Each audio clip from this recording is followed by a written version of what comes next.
All right, y'all Yes, see we got yes, six yes. most disturbing things caught on police body cam footage. Hey, we loving this police body Yeah, cam. we And the loving crazy it. things you see on there is crazy, man. Let's go ahead and get into this video about chilling scares, y'all.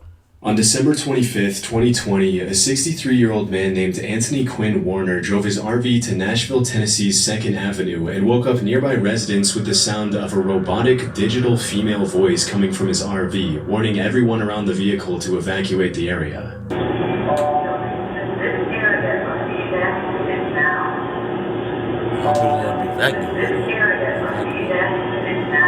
Why you do that? Right. It's crazy.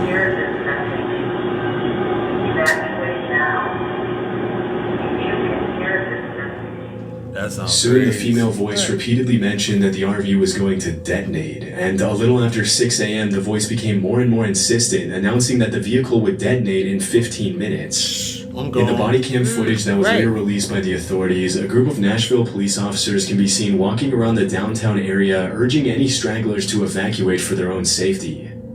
So you're not doing anything wrong, okay? You're not in trouble, but there is something serious happening down the road. Go for 11. Okay? Do you mind going down to 2nd and I really need to know one of your evacuations. That's so weird. That's like something out of a movie. This like doesn't seem like they just casually walk in like Yeah, that's so weird. Something like that like a movie. What if that It's for real. That you got to take everything serious. Right. It's too light.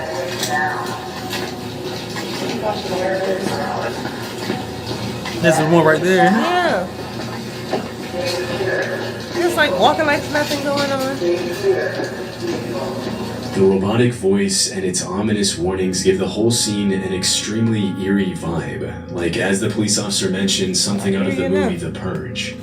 Strangely, the RV also broadcasted snippets of the 1964 hit song Downtown by Petula Clark, which is a song about how if you're ever feeling sad or lonely, you should go downtown and you'll feel better in the hustle and bustle of the city.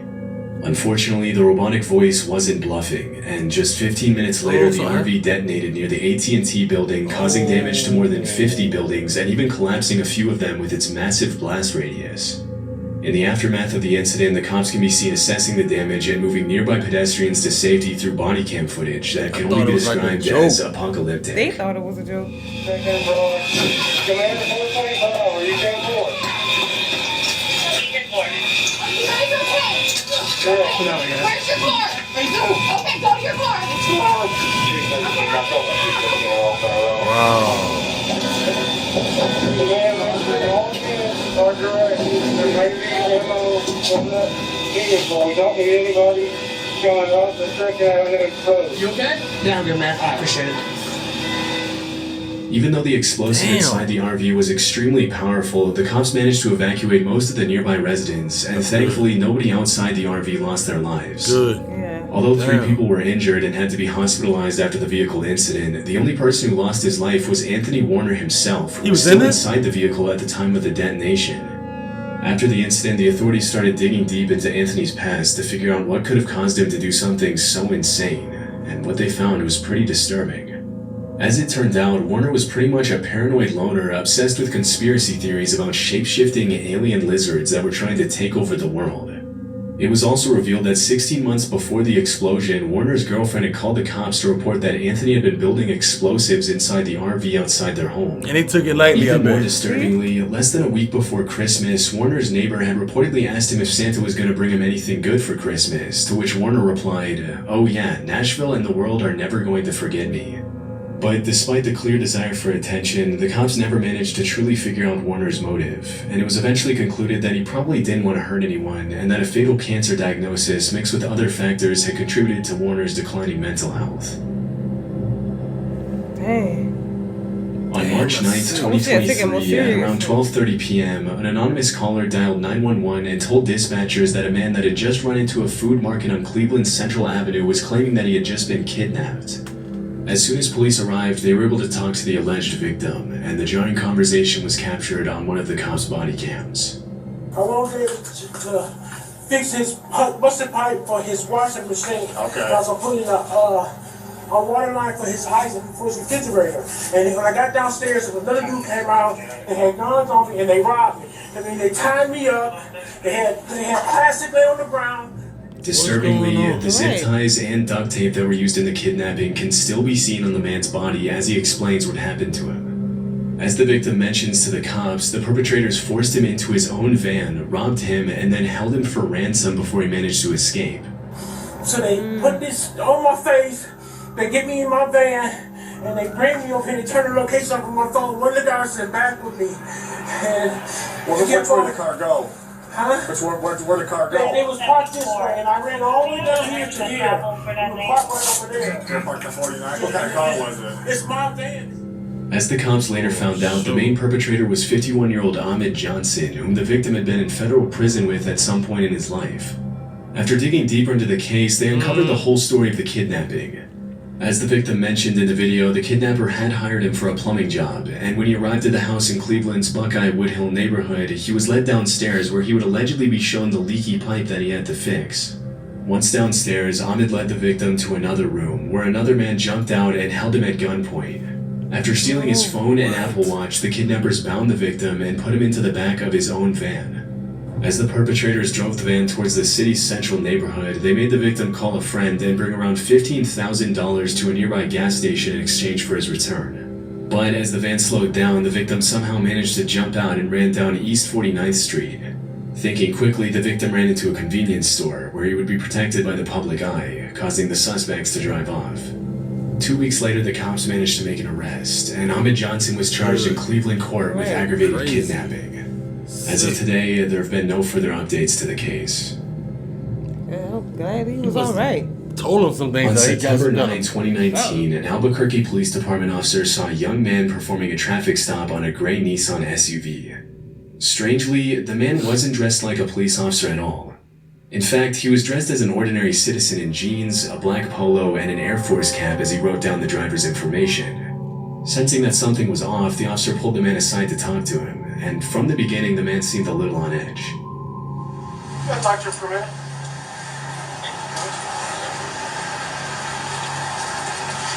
What's going on? Let's just talk back here real quick. What do you work for? Okay. I know, I'm under-equipped. Okay, because normally you do, if you're out here, man, if you're making a traffic stop, you're just gonna have to stop me. Alright? You got anything to do with you? This is all I got. I mean, like I said, I'm under-equipped. I was just heading over there to the courthouse. It's a courthouse for what? To get my crap. Huh? I know, it makes no sense. Because they don't. Going 120 down I-40. Okay. Why do you have lights on this vehicle? Personal, I know. Do you have an ID with you at all? No, I keep like my uniform. The man claims that he was on his way to the courthouse when he pulled over the driver of the gray Nissan. Suspiciously, though, he claims he doesn't have any sort of identification on him because he allegedly left it inside his uniform. After a bit of questioning, the man says his name is Brendan Wazinski and confesses that he was using his personal vehicle to pull over civilians, but insists that he's been an officer of the law for 3 years. And I'm not here to mess with you, man. It's just the thing is, yeah, he was speeding, dude. You could have called it in, and because if you get into shooting, you're right. All right, man. I understand. This, for starters, I know this looks really bad. This looks really bad. This screams You look real crazy. Exactly. How long have you been on? About 3 years. I've been on for like 13 years. Alright, so. After checking the database, the officer notices Brendan's name doesn't pop up on any nearby law enforcement agency's list, and at that point, his only option is to put the suspect in the back of his vehicle while he waits for his supervisor to figure things out. Less than 5 minutes later, Brendan gets cold feet and confesses that he's not a real cop. Don't tell him what he would do to that person. Right. Pull over. What's up, man? Alright. I'm just gonna be straight up honest with you. I'm not a cop. Okay. Impersonator. I'm just gonna be That bad from? I bought it offline. Okay. Do me a favor, stay in here, okay? For a second. As soon as his supervisor arrives, the officer briefs him on the situation, and they decide to arrest Brendan for impersonating a police officer. Yeah. After putting him in cuffs, the sheriff arrives to assess the situation. I honestly don't know how long Brendan was expecting to be able to get away with pulling people over pretending to be a cop, but it seems as though he was hoping to play vigilante with no consequences forever. Even though he didn't have a weapon in his belt at the time, it's not uncommon for people like Brendan to start using guns and handcuffs as intimidation tools once they get more comfortable and start thinking they can get away with it. Obviously, it's incredibly dangerous to have random people driving around the city pretending to be cops when they really have nothing to do with law enforcement at all, which is why the officers have no other choice but to bring him into the police station. After arriving at the station, the cops try to get Brendan's full statement, but the suspect contradicts himself a bunch and lies to try to get the officer's sympathy. Brendan says he was on his way to work when he saw a guy going 120 on the freeway and confesses that he freaked out when the cop asked him about his identity. Strangely, he alleges that the badge he used to fake his identity used to belong to his dad, who supposedly used to work with the sheriff's department before he was killed in the line of duty 5 or 6 years prior. And then when I made contact with you, I noticed you had a badge. Where'd you get that badge from? Belonged to my dad. These he got all blind. When was Well, it did? Is he still around, or did he pass away? well, he was killed. Oh, he was killed. Okay. As it was later revealed, this was a complete lie, and the truth was that he bought the badge online as he had initially confessed when the cop interrogated him. Exactly. It's hard to imagine that he thought he was going to get away with a lie like that when there was video evidence of him saying that he bought the badge online less than an hour ago. During the interview, it was also revealed that Brendan was only 18 years old, even though he said he was around 25 when the cop initially pulled him over. This makes the fact that he said he was married and needed to call his wife even more sketchy, and it's hard to tell which details of the story are true and which ones are completely made up. A few seconds later, things get a little scary when Brendan confesses that he had a loaded weapon in the glove compartment of the vehicle, which wasn't initially visible in the video. Considering he's a compulsive liar and an irresponsible teenager, it's pretty horrifying to imagine what he would have done with the handcuffs and gun had he been given the chance to play vigilante for a few more days or weeks or whatever. In March 2020, a judge sentenced Brendan to a year of probation. But just a few weeks later, he failed to report to his probation officer, refused to get a psych exam, provided a false address, and missed a scheduled meeting. As a result, the judge tightened his probation conditions, and as of today, there have been no further updates to the case. A year probation? Right, a year. At around 8 p.m. on September 30th, 2021, 3 children ages 6, 6, and 7 were reported missing in the Flamingo Lake neighborhood in Montgomery, Texas. According to the parents, the kids had gone missing after they went into the Sam Houston forest and wandered off the main trail to go play in a creek. After the disappearance was announced to the public, the authorities launched a massive search that included helicopters, dogs, drones, off-road vehicles, and hundreds of police officers from multiple law enforcement agencies. The next morning, an anonymous Good Samaritan who was very familiar with the layout of the woods decided to take matters into his own hands and went into the national forest by himself to find the kids. Oh boy. At around 9 a.m. on September 31st, the man found the kids and called 911 to bring the children to safety, and the whole rescue was captured on Sergeant Jason Smith's body cam. Come on, can y'all come to me?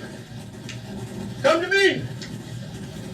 Yeah, come to me. There's an opening right here. Come on, kids, come to me. Let me in over here. And that's nice. So I just took off from the back. I've been looking all night long. Yes, sir. I have all Jesus 3 is good, children. ain't he? Ain't Jesus good? He is good. Kids, I'm the police. Are y'all ready to get out of the woods? Come on, buddy. Let's get out of here. You got cheeseburgers in your... We gonna get something to eat. Okay? You wanna hold my hand? We'll get out of here? Oh. Even though the kids were found just a little over a mile away from where they entered the woods, they'd still been lost for over 24 hours, and pretty understandably they were hungry. As it was later revealed, the kids had spent the night in the forest, sheltering themselves under a fallen tree until the volunteer came to rescue them, which is why they had leaves and branches in their hair in the footage. Here, let's take this. Grab hold of that. There you go. You're really strong. Am I really strong? I'm glad they found him. What happened? Why are they in the woods? I got you. I wandered off and got lost, bro. Right. Even though they had spent the night with minimum shelter and hadn't had anything to eat for 24 hours, the children still seemed to be in pretty good spirits as Sergeant Smith escorted them out of the woods. And toward the end of the video, he could be seen guiding them to the clearing where a bunch of cop cars sit waiting for them.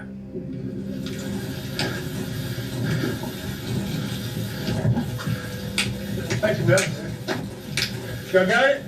Come on, kids. Let's come out to the road. All right.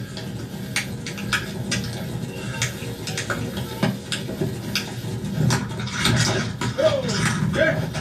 What? There you go, buddy. Look at you. You made it. It's honestly pretty terrifying to think that if they hadn't been found then and there, the kids would have probably ended up succumbing to the elements. Yeah. But thankfully, they were able to get back home to their parents. Man, like you say, what happened? On January 30th, 2017, New Mexico police received a Like you disturbing... say, what happened? Like, how did they get in the forest? I'm glad somebody found them. Yeah, I'm glad somebody found them. On January 30th, 2017, New Mexico police received a disturbing call from a witness in Nevada who claimed he had seen a woman being taken out of her Las Vegas apartment by a man and put into a white van with a Texas license plate. After receiving the alert, the cops were able to locate the van in question less than 24 hours later and arrest the driver and passenger.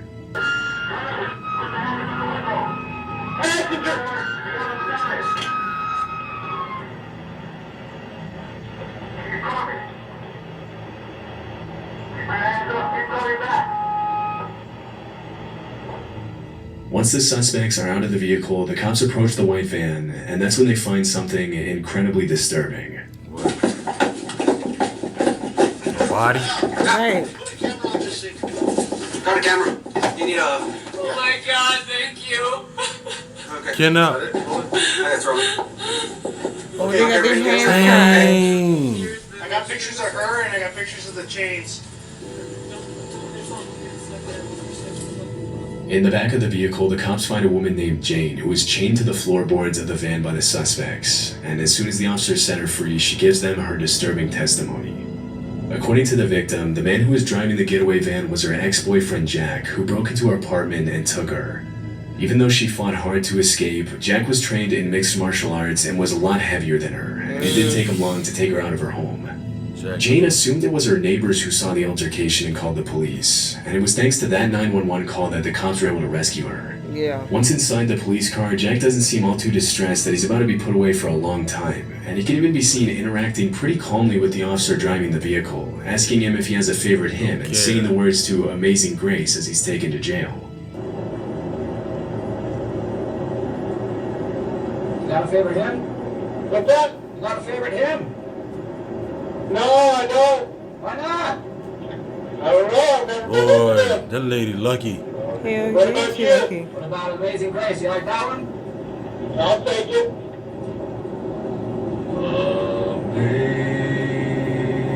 Yeah, he's sick.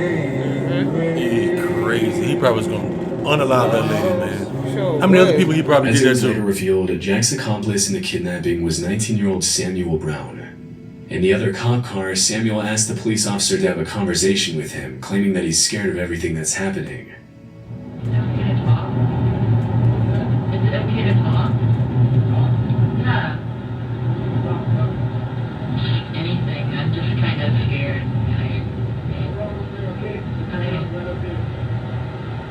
What are the police gonna ask me? During the investigation, the police found that Jack and Samuel had planned to take Jane into a cave in New Mexico that Jack had dug into the side of a hill, where they would later brainwash her into marrying one of them, according to the police report. After the horrifying incident, Jack was sentenced to life in prison, and Samuel to a little over 5 years in prison. It's pretty disturbing to imagine where Jane would be if that 911 call hadn't been placed and the cops hadn't intervened. Exactly.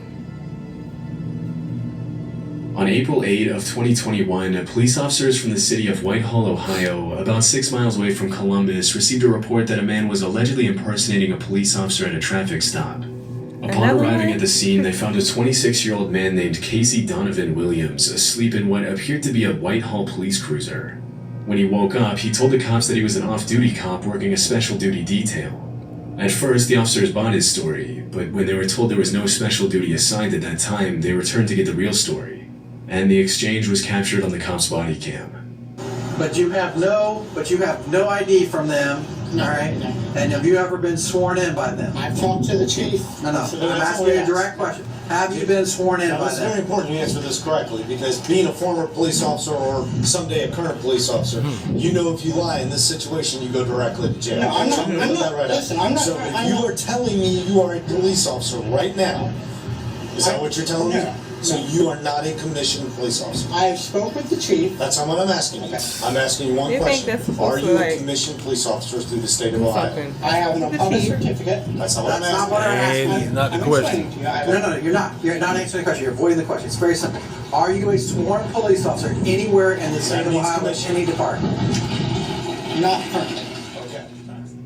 As soon as the cops start applying a bit of pressure, Casey confesses that he's not an actual commissioned police officer, and when the cops mention to him that he risks going to jail if he lies, he decides to call one of the officers who supposedly gave him the job to try to save himself from the consequences. One second. Would you be willing to speak to the supervisor from the company? From Watchman? from Watchman? Yes. Is he an actual police officer? You are an actual police officer, correct? No, you don't. Okay. Okay. Yes, it is. Where are you commissioned at? It doesn't matter. He's not here doing anything. Yeah. I don't care if he's the superintendent of the state highway patrol. That's irrelevant to the situation.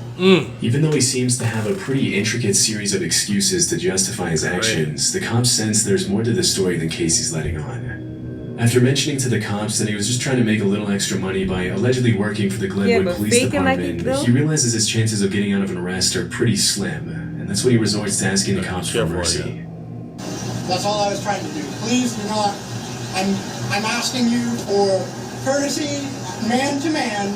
Please Man, ruin my career. Please, Your please. career is I over. think you did that kind of on your. Yeah, you been did that. Throughout the exchange, it seems as if Casey either doesn't realize the severity of what he's doing, or he really thinks the cops are going to let him get away with showing a fake badge and even carrying a weapon while pretending to be an officer of the law. Right. Like, what makes Still, you think? things were about to get a whole lot worse for Casey, because after he was put in the real police officer's cruiser, the cops searched his vehicle and found a loaded AR-15 rifle, a tactical vest, a loaded handgun with 15 rounds of ammo, a taser, 2 pairs of handcuffs, and pepper spray.